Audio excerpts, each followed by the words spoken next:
Hi friends, welcome back to my YouTube channel. ഇന്നത്തെ video ഒരു cooking video ആണ്. Easy ആയിട്ട് നമുക്കൊരു ഫിഷ് മോളി ഉണ്ടാക്കിയാലോ? അതിനാദ്യമായി നമുക്ക് എന്താ വേണ്ടത്? കുറച്ച് ഫിഷ് ആണല്ലേ. നന്നായി കഴുകി വൃത്തിയാക്കിയ മീനിൽ കുറച്ച് ഉപ്പും മഞ്ഞൾപ്പൊടിയും കുരുമുളക് പൊടിയും നന്നായിട്ട് മിക്സ് ചെയ്ത് അത് നമുക്ക് മീനിലേക്ക് തേച്ച് വയ്ക്കാം. ഒരു 10-15 മിനിറ്റ് വയ്ക്കുക. അരമണിക്കൂറൊക്കെ വയ്ക്കുകയാണെങ്കിൽ ഫ്രിഡ്ജിൽ വയ്ക്കണം കേട്ടോ, അല്ലെങ്കിൽ ചീത്താവും മീൻ. അതിനുശേഷം നമുക്ക് പാനിൽ കുറച്ച് വെളിച്ചെണ്ണയാണ് ഫിഷ് മോളിക്ക് നല്ലത്. വെളിച്ചെണ്ണ ഒഴിച്ച് നമുക്ക് ഈ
നമ്മൾ ഇളക്കരുത്, അങ്ങനെയാണെങ്കിൽ മീൻ പൊടിഞ്ഞു പോവും.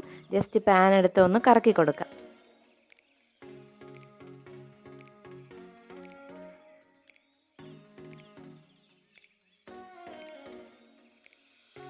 ഇതിൻ്റെ ഇടയിൽ 1-ാം പാൽ ഞാൻ ഒഴിച്ചായിരുന്നു, വീഡിയോയിൽ എടുക്കാൻ മറന്നുപോയതാണ് കേട്ടോ. 2-ാം പാൽ ഒഴിച്ച് ഒന്ന് കുറുകി വരുമ്പോൾ നമുക്ക് 1-ാം പാൽ ചേർത്ത് കൊടുക്കാം. അങ്ങനെ നമ്മളുടെ ടേസ്റ്റി ആയിട്ടുള്ള ഫിഷ് മോളി ഇവിടെ റെഡിയായി കഴിഞ്ഞു. ഫിഷ് മോളിയും ബ്രെഡും അപ്പവും ഫിഷ് മോളിയൊക്കെ നല്ലൊരു കോമ്പിനേഷനാണ്. ഇവിടെ ഞങ്ങളുടെ വീട്ടിൽ ഉണ്ടാക്കിയത് അപ്പവും ചപ്പാത്തിയാണ്. എങ്ങനെയുണ്ടമ്മ? Super. Thank you for watching. എല്ലാവരും മറക്കാതെ ഈ ചാനൽ സബ്സ്ക്രൈബ് ചെയ്യണേ, ഷെയർ ചെയ്യണം, ലൈക്ക് ചെയ്യണം.